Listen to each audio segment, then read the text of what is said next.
بسم اللہ الرحمن الرحیم۔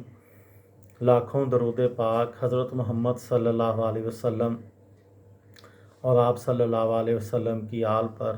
السلام علیکم، میرا نام افتخار احمد ہے اور آپ میرا یوٹیوب چینل نالج دیکھ رہے ہیں۔ آج کی میری اس ویڈیو کا عنوان ہے اگرتلہ سازش کیس۔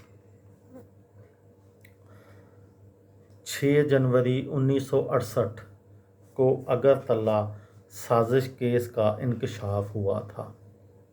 صدر جنرل ایوب خان کے دور حکومت میں پہلی بار سرکاری طور پر بتایا گیا تھا کہ مشرقی پاکستان کو بنگلہ دیش بنانے کی ایک سازش پکڑی گئی ہے۔ تفصیلات کے مطابق اس سازش کے سرغنہ عوامی لیگ کے سربراہ شیخ مجیب الرحمان تھے، جنہوں نے بھارت کی ریاست بہار کے شہر اگرتلہ کے مقام پر اعلیٰ بھارتی حکام سے ملاقات کی تھی اور سازش کے مطابق ان کی مالی اور مادی امداد کے علاوہ فوجی ٹریننگ کے ساتھ مشرقی پاکستان میں مسلح بغاوت سے ایک آزاد ریاست بنگلہ دیش بنانے کا منصوبہ تھا۔ اس سلسلے میں 1500 سے زائد بنگالیوں کو گرفتار کیا گیا تھا، جن میں سول اور ملٹری کے افراد بھی شامل تھے۔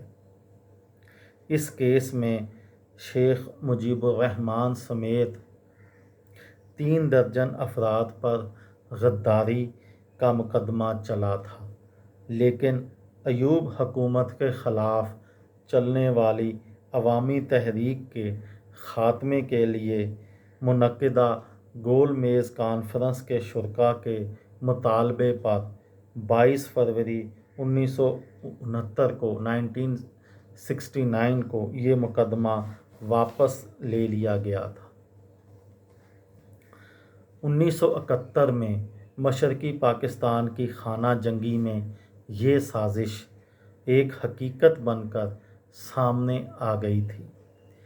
یاد رہے، اس کیس میں ملوث ایک ملزم بنگلہ دیش کی پارلیمنٹ کے ڈپٹی اسپیکر شوکت علی نے 22 فروری 2011 کو اعتراف کیا تھا کہ یہ کیس ایک سیاسی الزام نہیں بلکہ ایک اٹل حقیقت تھا اور تمام تر الزامات درست تھے۔ بنگلہ دیش کے بانی شیخ مجیب الرحمان کے پاکستان سے علیحدگی کے لیے بھارت سے روابط 1963 سے بتائے جا رہے تھے۔ پاکستان کے اندرونی خلفشات، اندرونی بدامنی کی وجہ سے اور بھارت کو اس چیز کا موقع ملا کہ وہ پاکستان کے 2 ٹکڑے کر دے۔ یہ اسی سلسلے میں اگرتلہ سازش کے متعلق ایک ویڈیو تھی۔ چونکہ دسمبر کا مہینہ ہے اور 16 دسمبر کو پاکستان کے 2 حصے ہو گئے تھے، ایک غم کا موقع ہے پاکستان بحیثیت پاکستانی، تو اس سلسلے میں یہ میری تیسری ویڈیو تھی مادری زبانوں کے متعلق 1 یونٹ کے متعلق، اور یہ تیسری ویڈیو تھی اگرتلہ سازش کے متعلق۔ اس طرح کی 3-4 ویڈیوز اور ہیں، وہ بھی میں آپ کی خدمت میں روزانہ کے حساب سے پیش کروں گا تاکہ ہمارے جو نوجوان ہیں ان کو پتہ چلے کہ 1947 میں انگریزوں سے آزادی حاصل کرنے کے بعد پاکستان میں بھی کس طرح سے سازشیں ہوئیں اور پاکستان 2 لخت ہو گیا۔ یہ تھی میری آج کی ویڈیو۔ کسی دوست کو، کسی بھائی کو، کسی بہن کو فائدہ ہو تو مجھے دعاؤں میں یاد رکھیے گا۔ دل پاکستان، جان پاکستان۔ السلام علیکم۔